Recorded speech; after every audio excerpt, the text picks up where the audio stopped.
Uma puxa a outra. Patrocínio: Fitofórmula, Espaço Taori, Clínica Roseli Andrade, Espaço Umbu. Apoio: Maria Pimenta, Casa Rô, Caioa, Digital Impressões e Lu Pinheiro Arquiteta.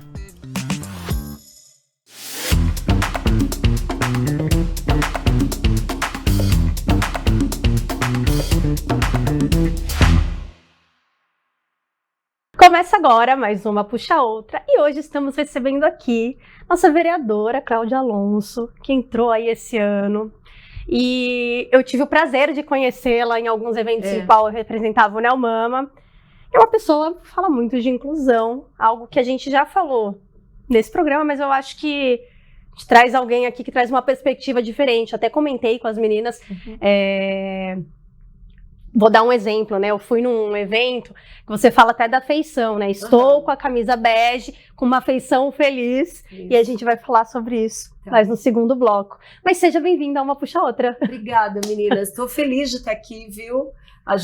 Até a gente conseguir essa agenda, né? E deu certo. Deu certo, mas é porque isso, uma puxa a outra, a gente vai se entendendo e acontece. Eu estou muito feliz de estar aqui, de verdade. E outro dado, hein, Cláudia? Última gravação da temporada. Você viu como era pra dar certo, né? Delícia. Se não fosse hoje, mas já fica o convite pro ano que vem, porque eu acho que esse assunto aqui, ele precisa ser falado e reforçado. Mas vamos para a primeira pauta, porque a gente sempre tem um clima meio quebra-gelo aqui nesse início do programa. Uma polêmicazinha, né, para dar uma apimentada. Epa.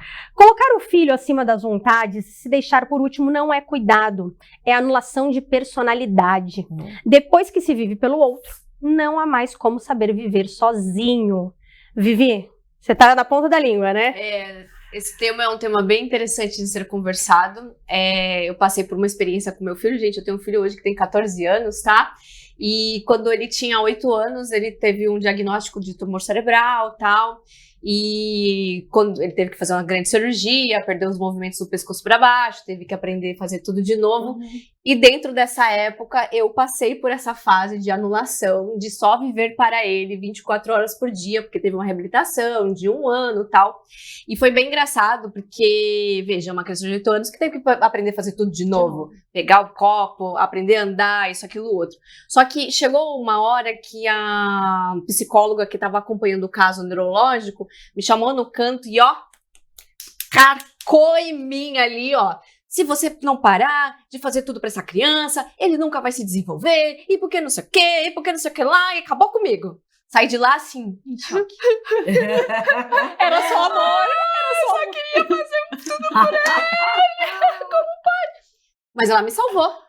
Ela me salvou, porque a partir dali eu entendi que eu precisava dar mais independência para ele, entendi que era só uma fase, que eu não era culpada pelo que estava acontecendo, que a gente se culpa, porque é comigo, porque tinha, né?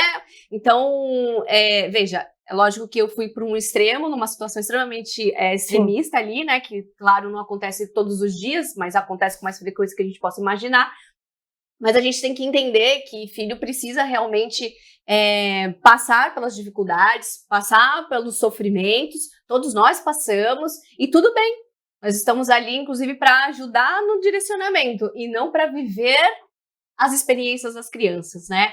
Então, vai aí, né, de um aprendizado que, com certeza, a gente não deve colocar os filhos apenas debaixo das nossas asas, por mais que isso seja difícil para muitas mulheres, às vezes se torna até a realização de muitas mulheres apenas ter filho, né, uma questão até de uma certa dependência emocional. Procurem psicólogos, procurem psiquiatras, procurem ajuda, porque são fases muito difíceis, muitas vezes, a gente se apega na criança, a criança também se apega na gente, a gente se torna o mundo delas e vice-versa, e isso não é saudável, até porque depois elas crescem, vão embora e a gente sofre do ninho vazio, que é uma nova fase de vida também difícil. Então, quanto mais a gente se organiza em relação a isso, mais fácil depois é para a gente aprender a lidar com essa parte do luto depois que as crianças deixam as casas. Quando essa pergunta veio, eu logo pensei lá, máscaras de oxigênios cairão.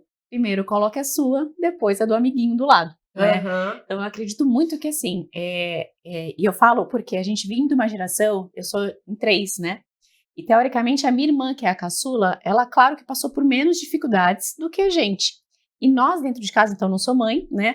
Então nós mesmos dentro de casa fazia de tudo para suprir algo que talvez era nossa. Inclusive os irmãos. Os irmãos. Eu lembro de, por exemplo, o aniversário de 15 anos da minha irmã, eu comprei uma série de presentes que talvez eram as minhas vontades, não as dela.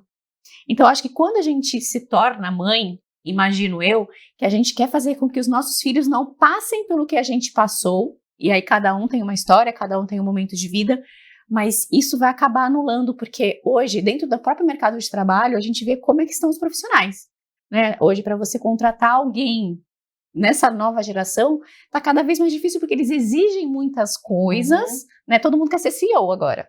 Não tolera frustração. Tá na moda, assim, você não pode, não para essa geração é muito mas difícil. Não quer passar pelo processo e se tornar um, né? Exatamente.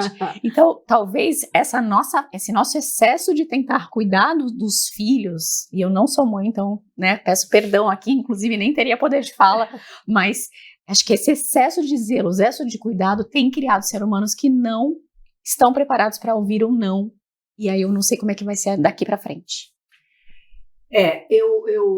Eu sou psicóloga, né?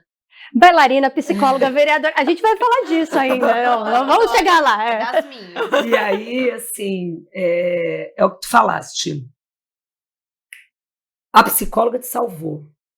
Porque não é só dizer sim que é sinal de amor. Então, quando você entra com um processo de limite, eu também não sou mãe do útero, mas sou mãe de alma, de mais de 100 pessoas. E eu acho que o estado de maternidade, ele é um estado que ele ultrapassa a questão de você parir, né, fisicamente alguém. Mas as relações que a gente, por vezes, estabelece com as pessoas, e especialmente com os nossos filhos, com aqueles com os quais a gente deposita o nosso maior cuidado, o melhor de nós, projetando e colocando naquela pessoa, de que ela vá ser feliz, de que tem um pouco disso. A gente projeta no outro mesmo tudo aquilo que a gente imagina que é o bom, que é o melhor, que é o correto. E não está errado isso. Porém, está. Olha que maluquice. A gente vive uma coisa assim que se conflita. Por quê? Porque a gente coloca no outro a projeção daquilo que para nós é estabelecido como uma verdade em termos de felicidade ou de conquistas. E a gente esquece que quando a gente pare a criança, no momento em que corta-se o cordão umbilical, você tem dois seres, né? São dois indivíduos. Dois indivíduos. E aquela criança, ela vai crescer, obviamente que cuidada por você, absolutamente acolhida, orientada, como qualquer mãe, e assim deve ser, ou qualquer tio que cria, ou qualquer madrinha, ou qualquer pessoa que adota, mas ela vai desenvolver uma personalidade. E aí cabe a nós a parte dura, enquanto adultos e pessoas que a gente imagina, né? A gente sempre acha isso, mas é uma frase que eu gosto muito: o verdadeiro homem nunca está pronto para ser inaugurado. Então nós nunca terminamos de nos formar, mas sabemos mais porque temos mais experiência. Então o não, ele faz parte da formação de uma personalidade que vai conseguir sobreviver no mundo com assertividade, ou seja, com capacidade de discernir de uma forma saudável o bom e o ruim. E para isso ele precisa ouvir não e saber dizer não, e nós também. Por isso aquele momento em que há o desmame, né, quando dizem que tem a livre demanda, né, quando você dá o peito, e depois tem um momento que o pediatra diz: olha, agora começa a regrar a mamada, tal, papapá. Muitas mães, muitas vezes, elas sofrem com as dentadas, com a criança começa a machucar o bico do peito e tal. E isso tem a ver com o estado já emocional, e é muito louco. Não sabia. Mas isso é psicanálise, né? É uma coisa muito profunda, a gente não vai aprofundar aqui, mas é uma coisa que é inconsciente. Sabe quando a gente tem umas raivas e só no meio da terapia a gente descobre que era uma raiva, por isso que você estava tratando mal tal pessoa, ou por que você teve uma atitude XYZ na escola, brigou com o amiguinho e tal. Isso tem a ver com esse momento do desmame, com esse momento de morder o peito, porque tem uma coisa no bebezinho, ele ainda não entende que ele é um e que você é outro. Então, se você serve sempre, aquele leite bom, aquele colo bom, que vem quando eu tenho aquela dor incômoda que a criança ainda não sabe. Ela não codifica que é fome. É só um monstro, né? O que é aquilo? Ué, como é que o meu poder acabou? Cadê o meu serviçal, né? Cadê o meu superpoder de acabar com esse monstro? E daí vem uma raiva. Então isso faz parte da nossa vida. A gente ama e odeia durante todo o nosso ciclo de vida. E normalmente as pessoas que a gente mais tem perto. Então dizer o não para os nossos filhos é muito saudável, é muito doloroso, mas é muito saudável. E depois eu hoje vivo uma fase inversa. Hoje eu cuido dos meus pais, eu sou filha única, eu não tenho irmãos, então eu vinha vindo para a entrevista e vinha conversando no carro isso, que eu também estou procurando começar a ter um distanciamento emocional de não me sentir culpada quando eu não consigo estar na integralidade para cuidar dos meus pais. Porque ninguém consegue. O mundo não é feito desta forma, né? A gente não nasce grudado por umbigos e permanece nisso para o resto da vida. Isso é doloroso. Isso é doloroso para todo mundo, para mim, para você, para ti, para todos pais, nós. Filhos, é doloroso esse discernir de que somos figuras independentes umas das outras, mas vivemos juntos, vivemos em sociedade. Meu filho falou assim, você é muito chata. Eu viro para ele assim, insuportável. Quanto mais insuportável for para você, senão eu estou sendo uma boa mãe. Adeus. Isso que a Cláudia levantou, até para finalizar o bloco, acho que veio muito a calhar. Tive com uma amiga no sábado, e ela tá passando exatamente por essa fase, né, com pais muito idosos, e ela comentou de uma oportunidade que ela teve até de trabalho, então, eu sei que gera uma frustração para ela não tá conseguindo produzir da maneira que ela deveria. E aí ela falou, eu falei, poxa, mas se você pegar essa oportunidade de trabalho, você pode pagar alguém para, né, fazer as coisas que você faz. E ela falou, mas minha mãe não aceita. Aí eu falei, você precisa ir para terapia, porque ela precisa aceitar. Não é assim, né? Porque uma hora eles vão. E como é que você vai ficar depois disso? Sim. Oportunidade aparece uma vez na vida. Então, é algo que a gente falou de filhos, mas eu acho que veio muito... Essa relação é muito simbiótica e é muito difícil para todo mundo. E é uma linha tênue, né? É uma linha muito tênue. É uma linha tênue. Então, é aquela história. E santo de casa não faz milagre. Então, o fato de eu ser psicóloga não significa que eu não preciso de ajuda, que eu não preciso de alguém para me puxar e me dizer, Cláudia, não é assim. Não é assim. Peraí, para, né? Então, isso é o que você falou, é uma linha muito tênue, muito delicada, né? Mas que a gente precisa falar sobre isso, a gente não fala. Não fala. Fazer normalidade, né? Pô, rendeu esse assunto, né, gente? Então fica aqui com a gente, que uma puxa a outra já volta.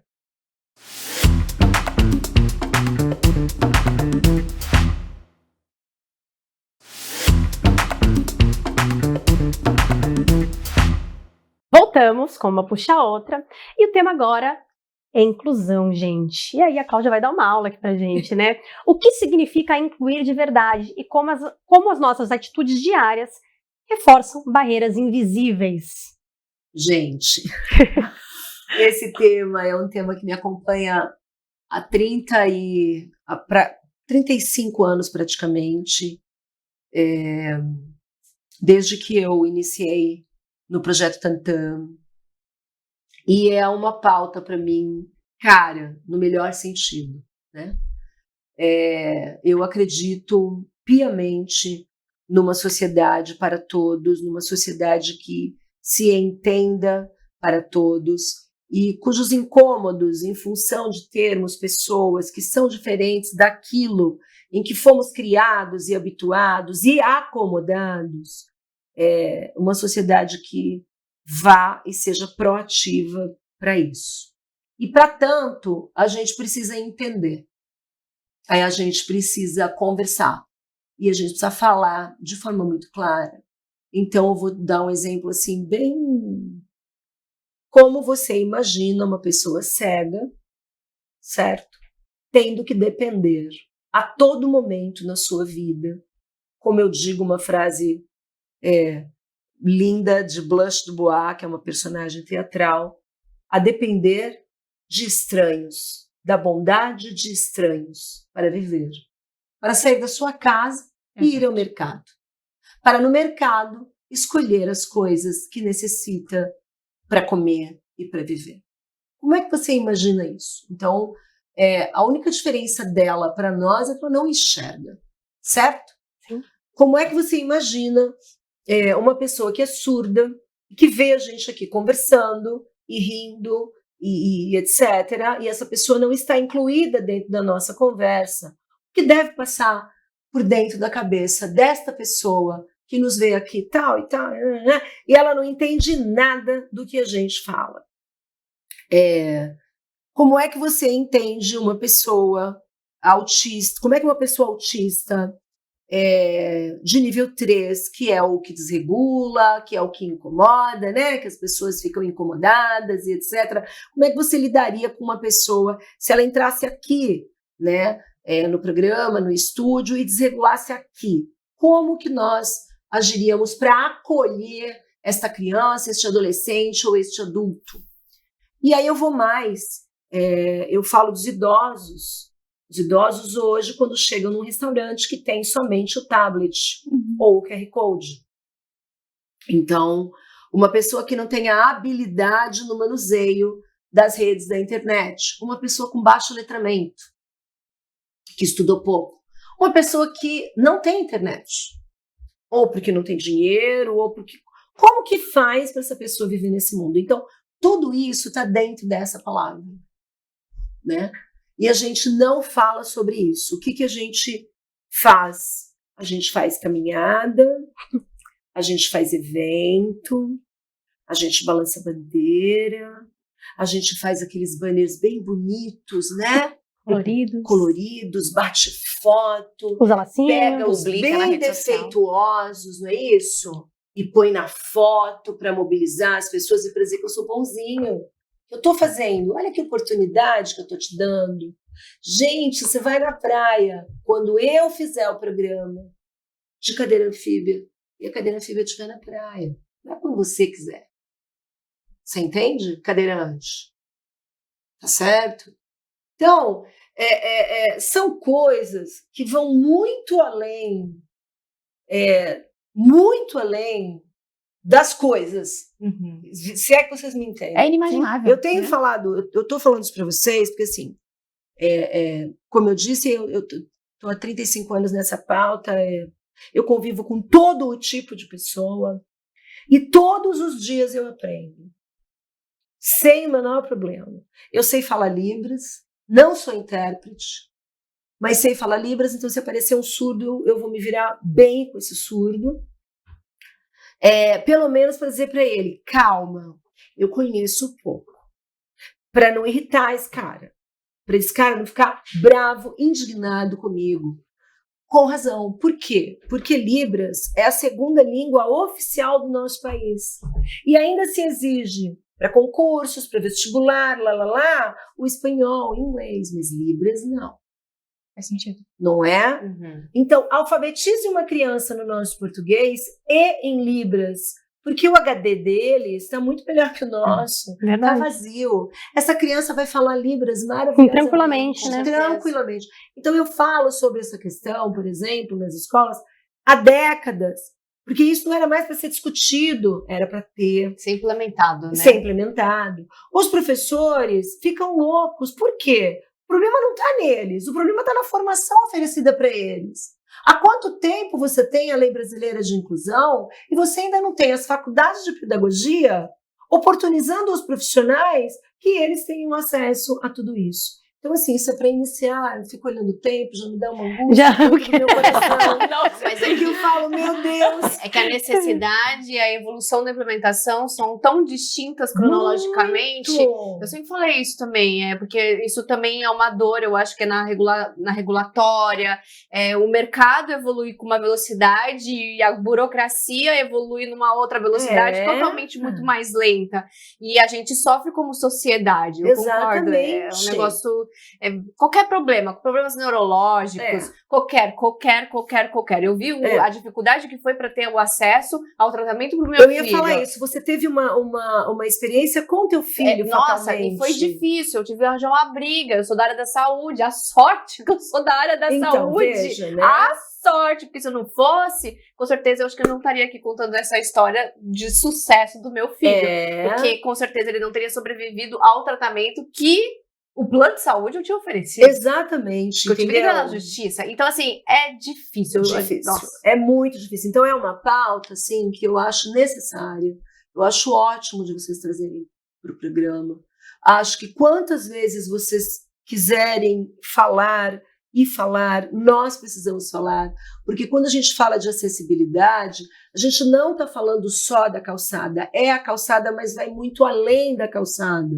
É o quanto você, enquanto andante, né, olha e se coloca no lugar do cadeirante, da pessoa que usa andador, da pessoa que usa bengala, da mãe com carrinho de bebê, do idoso na cadeira de rodas, do cara que tem paralisia cerebral e por aí vai. Né? O quanto você se incomoda quando você entra num restaurante que só tem os tablets e os QR Codes e você pede, você tem um cardápio de papel? Você tem um cardápio em braille?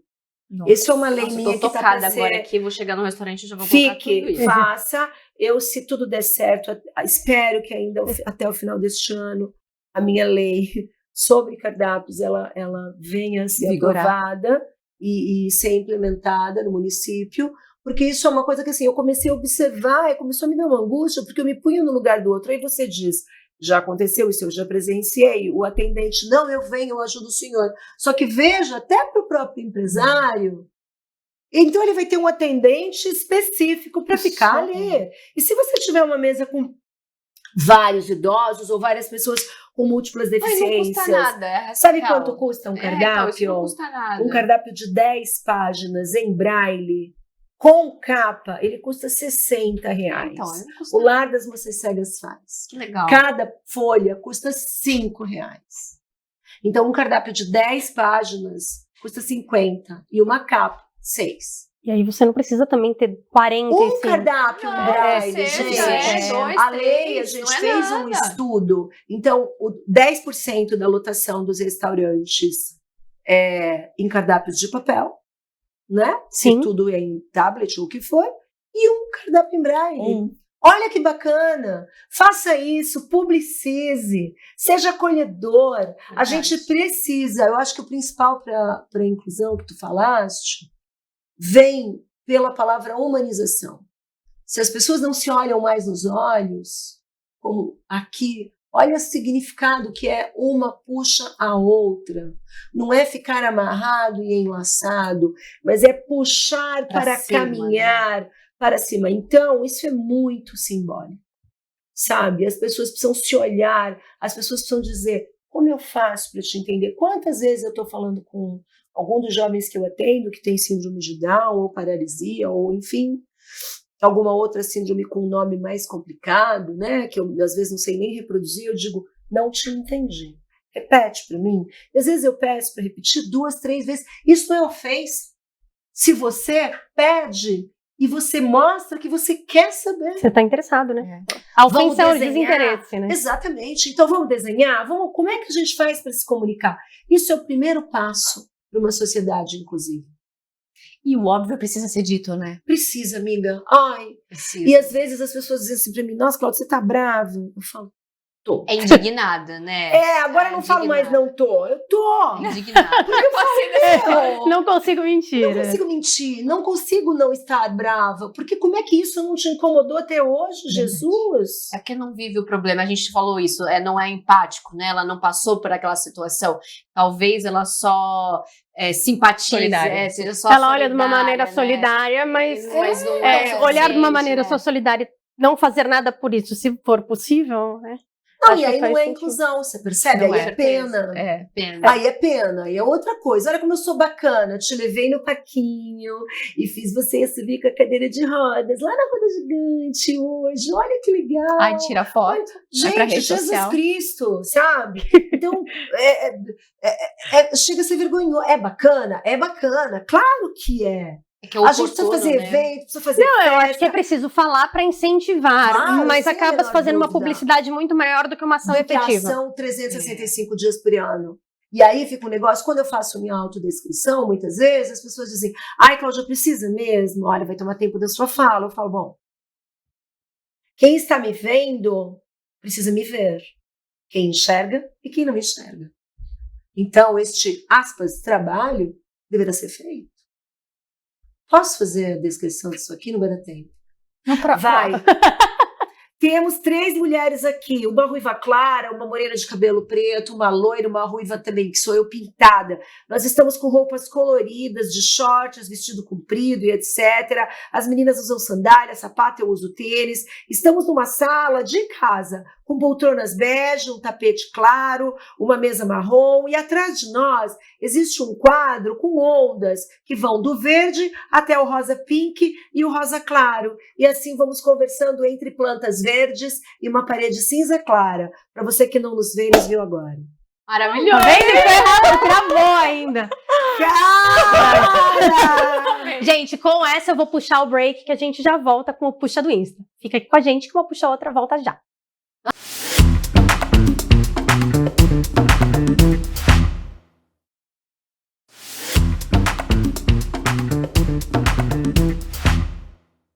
Voltamos agora com o nosso tradicional Puxa do Insta.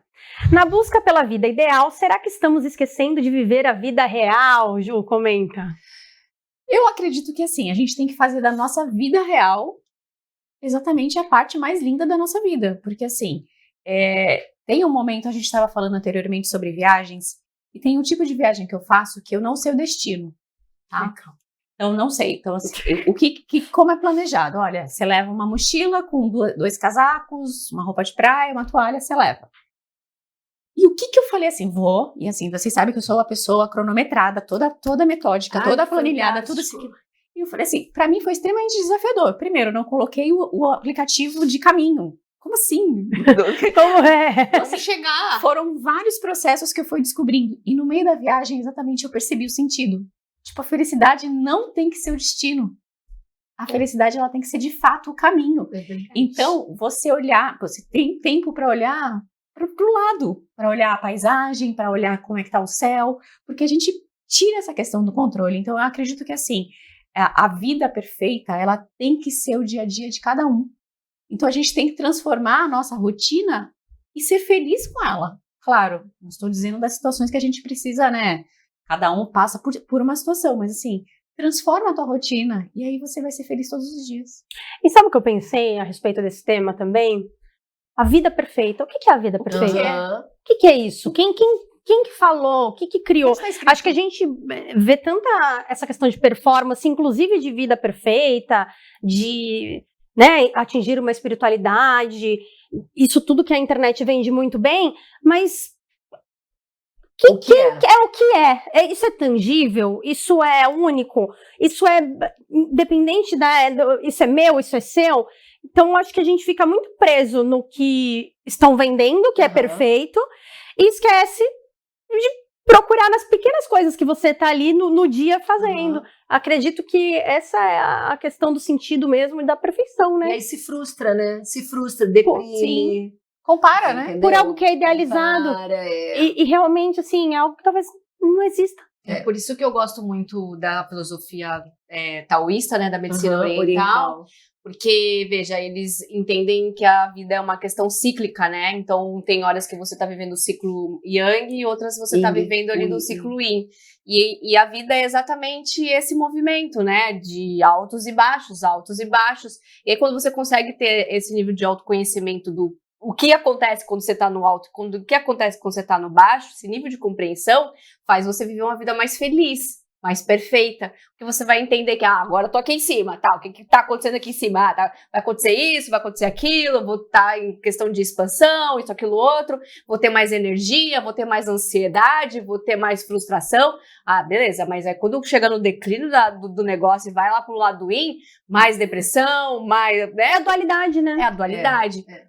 E a vida é esse negócio cíclico. Então, a felicidade é exatamente a sua capacidade de entender os ciclos. Essa harmonia. Eu até já falei isso pra você várias vezes, né, Mas às vezes às vezes você tá lá embaixo, então aproveita essa densidade e vai se estruturar, vai trazer espiritualidade, se apega a Deus. É que meu ciclo ele tá girando muito assim, entendeu? Mas tem que dar uma diminuída nessa. Tem que, cara, Mas isso suavidade. Mas isso é a famosa intensidade. É que você é intensa. Então você vai, né, de cima para baixo, de baixo para cima, muito rápido. É a velocidade que tu anda. E quem determina essa velocidade é você mesmo. Não é... Terapia? É você. É você. É você que tem que trazer menos tensão para as coisas. Eu até falo já isso. Se agarra mais a Deus, por mais, né? Não é espiritualidade, não é religiosidade, é espiritualidade. Ore mais, tenha encontros melhores. Eu até falo assim, tá orando? Tô. Então tem que orar mais ou melhor. Não tá orando direito, É uma diferença, né? Isso, né? Esse equilíbrio, ele tem exatamente a ver com essa nossa capacidade de resistência à frustração. Isso está diretamente ligado a isso. De que forma que a gente lida com os altos e baixos da nossa vida. E aí tem uma coisa, assim, a gente criou há uns meses um quadro que eu falo que é o Na Real, que é justamente falar sobre as coisas sem máscaras, entendeu? E é difícil porque às vezes eu quero falar mais e a gente até dá uma segurada, porque as pessoas nem estão preparadas para isso. Elas não estão preparadas para entender que a nossa vida, ela é isto, ela é sempre, ela é um círculo espiralado, né? Que é a genética. Que é exatamente, ela é a genética, ela é o DNA. Então a gente vai e a gente está o tempo inteiro nesse yin, nesse yang, nesse id, nesse superego, nestas coisas que fazem parte do nosso viver. O universo, né? O universo é isso. Assim. E aí, quando ela falou sobre viver o dia, tem um livro que eu vou deixar de dica, por favor, que ele chama O Presente Precioso, do Spencer Johnson. Ele é o mesmo autor daquele Quem Mexeu no Meu Queijo. Sim. Ah, legal. Mas O Presente Precioso, eu não vou falar nada, senão eu vou dar spoiler do livro inteiro. Um dia, assim, sentado em casa tomando um café, você lê. E o final do livro, ele é um... Era isso. Adoro. Fantástico. Né? É maravilhoso. Teve um ano que eu comprei vários, assim, dei para todo mundo da minha família. Ai, que legal. É um livro muito fantástico. Interessante. Eu já tô com o Kindle na mão, né? Nossa. E aí já... eu, inclusive, né, tô lendo até a indicação da Andrea, que é da Louise Hay, não sei como é que fala, acho que é Hay, né? Sobre a cura tá dentro da gente. Mas vai ficar essa dica porque vai colocar na lista. Tá dentro da gente. Tá dentro da gente. É muito difícil. É muito difícil. É muito difícil. Mas é o caminho, né? É o caminho. Para dentro. É o caminho, exatamente. Acho que é isso. Por isso que foi o que eu falei. Acho que assim, o mundo inclusivo, você precisa primeiro, sabe? E depois. É isso aí. E isso precisa ser circular, então é com os outros, né? Nós somos assim. E assim, a gente tá aqui parado, mas o mundo tá girando, né? O tempo todo, né? Existe um movimento. E é difícil a gente, às vezes, compreender que existe esse movimento e a gente tá se movimentando junto. É um exercício diário, e eu acho que a gente fala muito disso aqui no programa, justamente por isso. Porque na tempestade, a gente não consegue perceber isso, né? Você fica muito na barganha, na discussão, naquela coisa, porque comigo? E, na verdade, não é isso, né? Por que não comigo? E porque a gente é muito ainda bem, né? Que foi comigo. Assim que faz a gente crescer. Agora, não é a gente fala, né, com essa plenitude, mas é difícil mesmo. É de todos os dias, é um exercício diário. É difícil. Então, vamos para o caderno de perguntas, que hoje também tá meio complexo. Vamos lá. Uma coisa que você faz por você e não abre mão. Vou começar com a Vivi, que está aqui na minha frente. Ai, olha, veio muito trabalhando esse lado do feminino, então...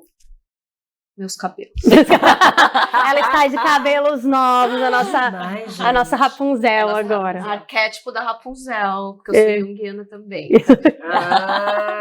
Maravilhosa.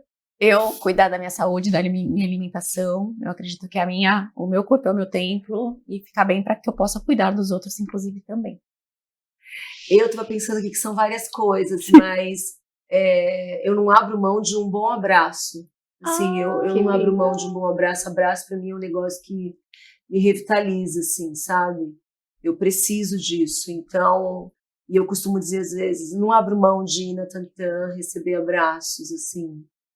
Os abraços daqueles filhos, para mim, eles me fazem viver melhor, me sentir mais forte. Não abro mão disso. Fantástico. Perfeito, né? Eu acho que todos os dias eu tenho que ficar um tempinho sozinha, assim, para ter esse momento de reflexão, ainda mais, né, num mundo tão dinâmico, com tantas coisas acontecendo. Acho que é um exercício que eu tenho feito bastante, de ficar confabulando, assim, comigo mesma, e às vezes eu tenho até umas epifânias de coisas bobas. Se eu vou falar uma coisa muito boba, né, não é boba, né, pra mim, eu entendo como importante. Eu mudei de apartamento esse ano, e agora eu tenho um quarto para meus bichos e tal, e antes era o quarto junto com o escritório. Aí esses dias eu tava pensando, eu falei, nossa, uma coisa que não tá aqui. Eu falei, puta, pra que eu tenho um armário e não coloco minha mesa lá? Então, aí eu falei, não, aí hoje eu já cheguei e falei, vou doar esse armário, vamos enfiar essas coisas. Às vezes você nem precisa daquelas coisas, você fica tanto nessa questão. É bom, o desapego é bom. E o desapego é bom, e eu gosto daquela energia de estar trabalhando e o coelho vir com o narizinho dele. E eu gosto de fazer ela gosta de fazer reunião com meus passarinhos pendurados na cabeça. Roubam, às vezes o fone. Sério? Então, fantástico. O escritório inteiro conhece quando eu tô lá com a mala. Então, assim, lógico, assim, às vezes eu não conseguia, porque era uma gritaria. Mas sabe quando você tá sentindo falta de algo? Você tá sentindo falta de algo. E na teoria, né, a gente tem mais espaço, tem um lugar melhor, mas só faltou. Aí, de repente, gente, eu tava indo dormir, me deu um negócio, eu falei, gente, eu já sei o que tá me incomodando. Eu já sei o que tá me faltando. E é justamente isso, é esse contato. E por isso que essas reflexões são tão boas, porque não vem do nada. Então, vamos para outra pergunta, gente, senão a gente termina esse programa. Uma frase que sempre te traz de volta pro eixo. Pra mim, você tem conta para pagar, né? Então, assim, essa não tem jeito, né? E você, Cláudia? Eu gosto, nada podes ensinar a um homem, podes apenas ajudá-lo a descobrir as coisas de si mesmo. Uau. Essa frase é do Galileu e eu gosto demais, porque tira da gente o poder sobre o outro, né? Estar puxando. Exato, nossa, eu gosto muito. O simples funciona. Dor vai sentir de qualquer jeito. Agora larga de mimimi e larga de sofrer aí. Que isso aí a cara dela. Bora pra próxima. Falando, gente. Acabou. Tchau. Ó, vou começar com vocês duas, que daí a gente encerra aqui na Cláudia, que a gente tem 3 minutinhos. Essa pergunta eu achei muito boa. Um comportamento que você acha bonito nas pessoas? Vou responder. Você não responde. Gentileza. Então, quando de forma consistente, não por conveniência. Eu gosto muito da questão da compreensão, né? Inclusive, eu acho que toda essa questão do acesso é a ausência de compreensão. Se as pessoas fossem um pouco mais compreensivas com o outro, a gente viveria num mundo muito melhor. Com gentileza, então, seria ultra melhor. Eu acho que tudo isso que elas falaram com amorosidade, sem pieguismo. Tá faltando amor de verdade. E falar, eu te amo, você é importante para mim. Eu acho que isso alimenta muito e é muito necessário nos dias de hoje. O óbvio precisa ser dito. É isso. Porque a gente às vezes acha que nas ações você tá falando e não custa nada falar, né? Então, olhar no olho e falar te amo é muito importante. Não faz. Acho que a gente desaprendeu. Talvez a gente nunca tenha sido até ensinado a fazer. E cada vez que passa o negócio tá ficando cada vez pior, né? Concordo com você, concordo. Eu acho que eu vou falar a mesma coisa que a Ju, né? A gentileza, sem plateia, porque muitas vezes a gentileza ela vem para uma autopromoção e aí não tem o mesmo. É isso. E não é sustentável, né? E não é sustentável, exatamente. Eu acho que... Gente, eu vou ter que encerrar o programa, porque já temos, né? Temos aqui. Quero te agradecer, Cláudia. Muito obrigada, porque gente. Adorei. Você é necessária, assim. Já tivemos em vários eventos juntas, né? Que eu vi ela falando. E falei, a gente tem que trazê-la pro programa. Obrigada a Roseli Andrade, que cruzou com a gente e falou, vocês têm que levar a Cláudia. Doutoríssima, eu chamo a Roseli de doutoríssima. Uma pessoa maravilhosa, que tem uma alma maravilhosa.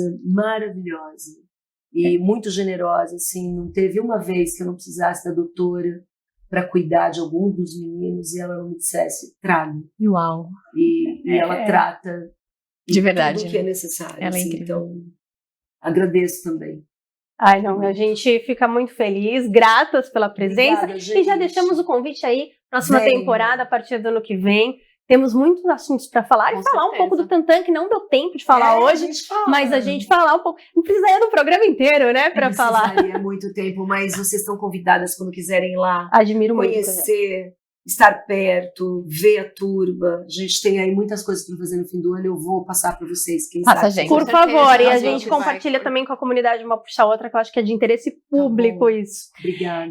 Gente, é isso, Uma Puxa a Outra termina agora. Fica aqui com a gente todos os domingos, que é isso, mulheres maravilhosas falando coisas maravilhosas. Até domingo que vem, tchau, tchau. Obrigada.